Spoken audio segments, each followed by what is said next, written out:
আসসালামু আলাইকুম। টিসেন ফার্মে আপনাদের সবাইকে স্বাগতম। আমি আছি আপনাদের সাথে মোহাম্মদ জামিল সাব্বির।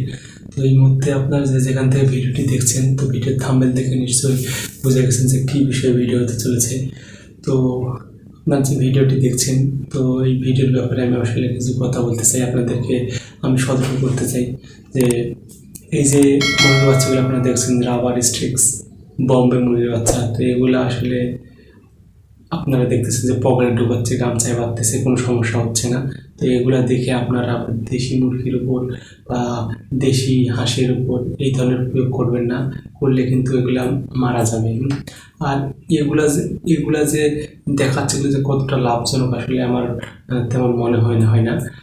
যদি লাভজনক এটা এতই হতো, তাহলে খামারিরা যারা আছে প্রত্যন্ত অঞ্চলে বা যারা তাদের ফার্ম আছে, তারা মুরগিগুলি নিয়ে আসতো এবং আসলে পালন করতো।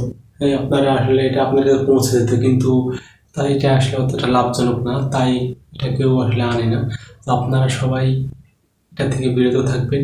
আপনারা যদি মুরগি যারা পালন করেন, সোনালি আনবেন, সোনালি হাইব্রিড। ব্রয়লার যারা করেন, ব্রয়লার আনবেন, বেশ একটা ভালো আছে। কিন্তু এসব আসলে মুরগি না কেনার চেষ্টা করবেন। তো ভিডিওটা এই পর্যন্ত। ভিডিওটি যদি কারো ভালো লাগে অবশ্যই সাবস্ক্রাইব করবেন, পাশে বেল আইকনে ক্লিক করবেন এবং আমাকে সবাই সাপোর্ট করবেন। আসসালামু আলাইকুম।